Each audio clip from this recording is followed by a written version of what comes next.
अस्सलाम वालेकुम दोस्तों, आज भी हम आपको हजूर जनाब रसूलुल्लाह सल्लल्लाहु अलैहि वसल्लम के हुलिया मुबारक के बारे में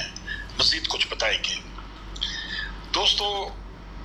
जनाब रसूलुल्लाह सल्लल्लाहु अलैहि वसल्लम का हुलिया मुबारक बयान करने की कोशिश बहुत से बुजुर्गों ने की है, जिनमें एक नुमाया नाम 12वीं सदी ईस्वी के मशहूर मौर्रख, मुफस्सर, मुहद्दिस और फ़कीह इब्नुल जौज़ी का भी है, जो अपनी एक तहरीर में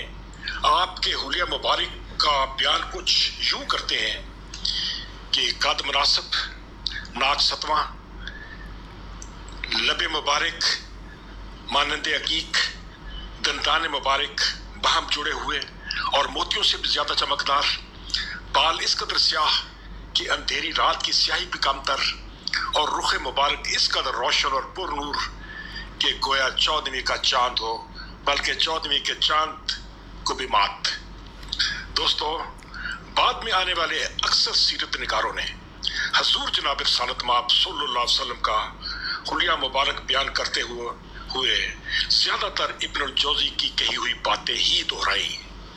और इन सब तहरीरों का लुब्बे लबाब ये है कि आप सल्लल्लाहु अलैहि वसल्लम का कद दरमियाना, चेहरा पुरनूर, सर बड़ा, बाल घुंघराले, दाढ़ी घनी, पलकें लंबी और कमानदार,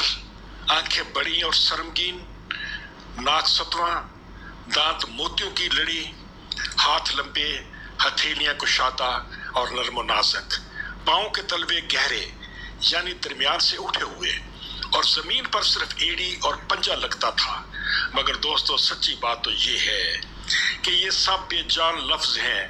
अल्लाह सुब्हानहू व तआला ने अपने महबूब सल्लल्लाहु अलैहि वसल्लम को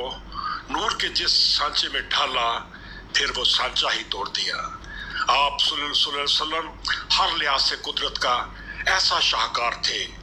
जिसकी नज़ीर पहले थी और ना बाद में बनी, और ना क़यामत तक सरकार दो जहां जैसा कोई दूसरा आएगा।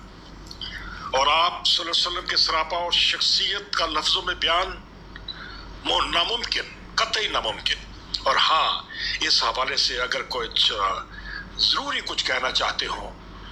तो बस वही कहो जो मदीने की नेक बख्त औरत ने कहा था,